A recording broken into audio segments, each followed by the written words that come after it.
Did you know that thousands of Australians miss out on over $5,000 every year simply because they don't know which Centrelink payments they're eligible for? What if I told you that in the next 10 minutes, you could discover payments you never knew existed that could put hundreds of extra dollars in your pocket every fortnight? Stay with me because today on Senior Benefits Guide, I'm revealing everything the government doesn't openly advertise about Centrelink payments in 2026. G'day, everyone.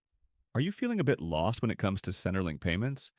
Maybe you're not sure what you're eligible for, or you're scratching your head trying to figure out how to apply. Well, you've come to the right place, mate. I'm going to walk you through everything you need to know about Centrelink in 2026. And by the end of this video, you'll be navigating the system like a pro. So, let's dive right in. Centrelink is essentially the Australian government's way of providing financial support to people who need a hand. It's run by Services Australia, and it helps millions of Aussies through all sorts of life situations. Whether you're between jobs, retired, living with a disability, or raising a family, there's likely a payment that can help you out. And here's the thing most people don't realize. Centrelink isn't just one single payment. It's actually a whole system of payments, allowances, and supports designed to cover almost every situation you could possibly find yourself in. Understanding how this system works is the first step to making sure you're getting every single dollar you're entitled to. Let's start with job seeker payment. This one's for folks who are actively looking for work or temporarily unable to work. If you're between 22 and age pension age, you might be eligible. But here's the thing, you need to show you're genuinely looking for work. That means regular appointments with your job provider and applying for jobs. The amount you get depends on your age, whether you're single or coupled up, and any income you might have coming in. A single person with no kids can get around $745 every fortnight, while couples get a bit less per person since the government figures you're sharing costs. Now here's something worth knowing. If you're over 60 and on job seeker, the mutual obligation requirements are actually a bit more relaxed compared to younger recipients. The government recognizes that finding work can be tougher as you get older, so the job search expectations are adjusted accordingly. This is something a lot of people in that age group simply don't know about. Now, the age pension is probably what most seniors are interested in. This is Australia's biggest welfare payment, and it's designed to give you financial security in your retirement years. You need to be at least 67 years old to qualify, but age isn't the only factor. You've also got to pass the income and assets tests. Basically, if you've got too much money in the bank or too many properties, your pension might be reduced or you might not get anything at all. In 2026, the full age pension is sitting at about $116 per fortnight for singles and $1,682 combined for couples. These rates get adjusted regularly to keep up with the cost of living. But here's something really important that a lot of seniors don't realize. Even if you don't qualify for the full pension, you might still be entitled to a partial pension. The system works on a sliding scale, which means as your income or assets increase, your pension decreases gradually rather than just cutting off completely. So don't assume you're completely ineligible just because you've got some savings or a small investment portfolio. It's always worth checking because even a partial pension can make a significant difference to your monthly budget. The disability support pension is there for people whose medical condition prevents them from working. Whether your disability is permanent or temporary, this payment can be a lifeline.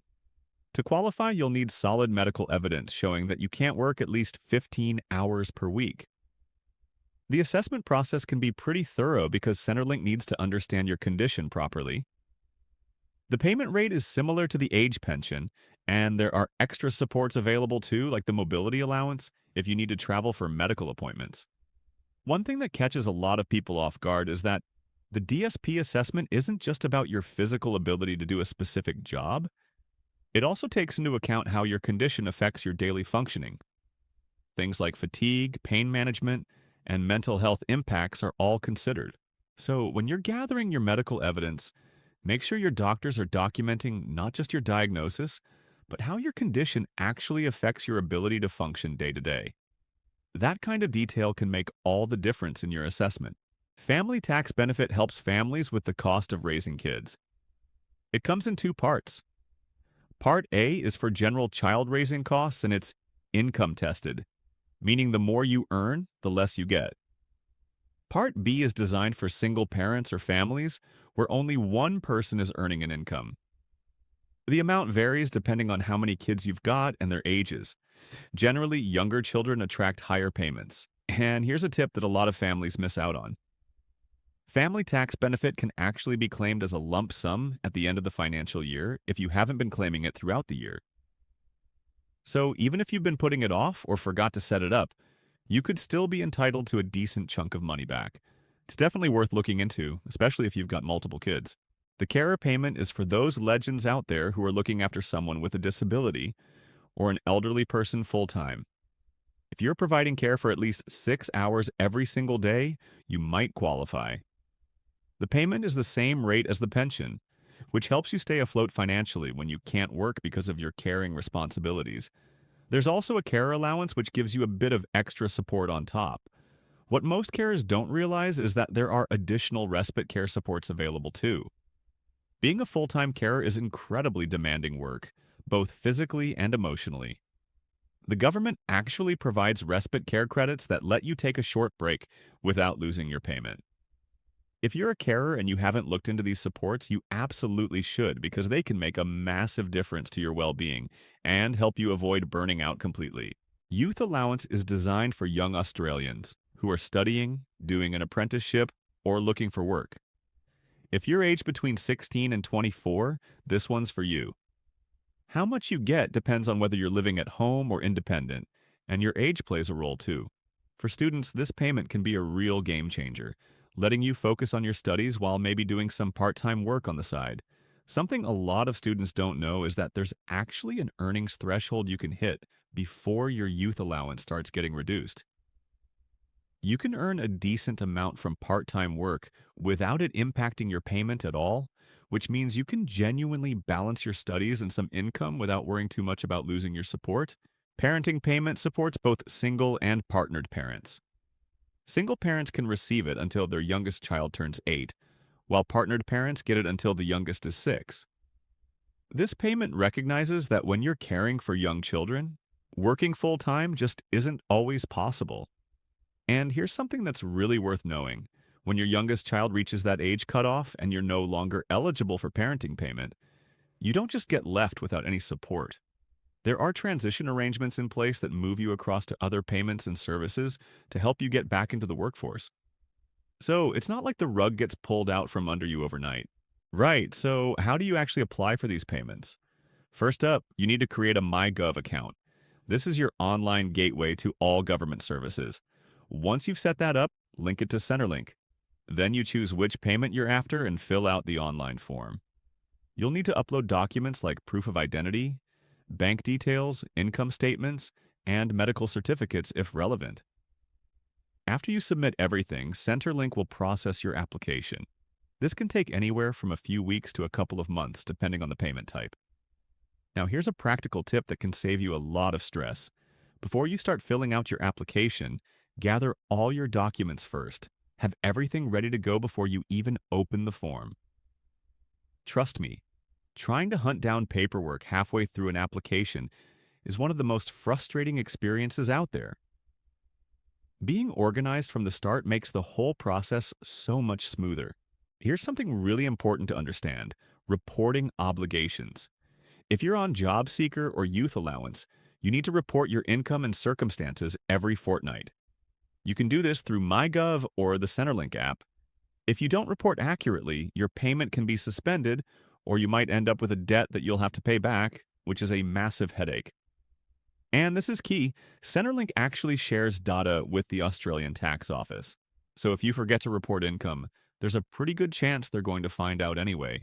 Being upfront and honest from the start is always the better approach because the consequences of not reporting correctly are far worse than any temporary reduction in your payment.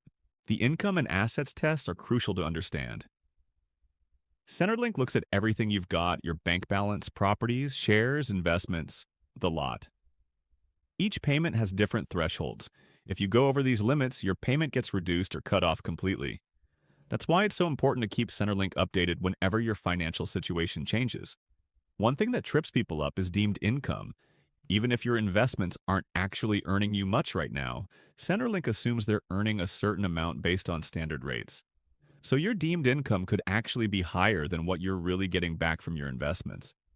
It's worth understanding how deeming works because it can have a bigger impact on your payment than you might expect. There are also heaps of additional benefits and concessions available. The healthcare card comes with most Centrelink payments and gives you cheaper medicines and health services. The pensioner concession card gives seniors discounts on public transport, council rates, energy bills, and more. The Commonwealth Seniors Health Card is for older Australians who don't quite qualify for the age pension, but still need help with costs. And here's the thing, a lot of people who are eligible for these cards simply never apply for them. They either don't know they exist or they assume they won't qualify. But if you're already receiving a Centrelink payment, chances are good that you're entitled to at least one of these cards. The savings really do add up over time, especially when it comes to healthcare and everyday living costs. Rent assistance is a supplement that gives you extra money if you're renting. It's automatically calculated when you apply for your main payment. The pharmaceutical allowance helps with medicine costs. The utilities allowance helps with electricity and gas bills. These little extras can really add up and make a big difference to your budget. A lot of people don't even know these supplements exist on top of their main payment. So always double check that you're receiving everything you're entitled to. Sometimes even a quick phone call to Centrelink can reveal extra supports that nobody thought to mention. If you disagree with a Centrelink decision, you've got options. You can request an internal review where Centrelink takes another look at their decision. If you're still not happy, you can appeal to the Administrative Appeals Tribunal, which is an independent body that makes fair decisions. And this is really important. A lot of people just accept a decision from Centrelink without ever questioning it. But the review process exists for a reason. Decisions do get overturned, and sometimes all it takes is presenting the right information or documentation to change the outcome completely. You have every right to challenge a decision that you don't think is fair or correct. Now let me warn you about some common mistakes people make. The biggest one is not reporting income or reporting it incorrectly. This can lead to serious consequences, including debt and even legal action. Another mistake is not telling Centrelink when your circumstances change, like moving house, changing your relationship status, or starting work. And don't forget to submit your documents on time, or you'll face delays with your payment. Another mistake that catches people out is assuming that once you're set up with Centrelink, everything just runs on autopilot forever. But that's not how it works. Your situation changes over time, and Centrelink needs to know about those changes. Staying on top of your account and keeping everything current is one of the best things you can do to protect yourself. Here at Senior Benefits Guide, we're committed to keeping you informed with accurate, up-to-date information. Centrelink payments will continue in 2026, but rates and rules can change, so always check the official Centrelink website or give them a call if you're unsure about anything. You can also visit a Centrelink office in person if you prefer face-to-face help. And if you're finding the whole system a bit overwhelming, there are also free community services and financial counselors who can help you navigate everything step by step. You really don't have to figure it all out on your own. So there you have it, folks, your complete guide to Centrelink payments in 2026. I really hope this has cleared things up and given you the confidence to apply for what you're entitled to. Remember, Centrelink exists to help Australians during tough times. So if you're eligible, don't be shy about applying. It's your right as an Australian. If you found this video helpful, please give it a thumbs up and share it with your mates and family who might need this information. Don't forget to subscribe to Senior Benefits Guide so you don't miss out on more helpful content like this. Hit that notification bell to stay updated. Drop a comment below and let me know about your experience with Centrelink, or if you've got any questions, fire away. We're here to help. I'll catch you in the next video with more useful information. Until then, take care and look after yourselves. And look,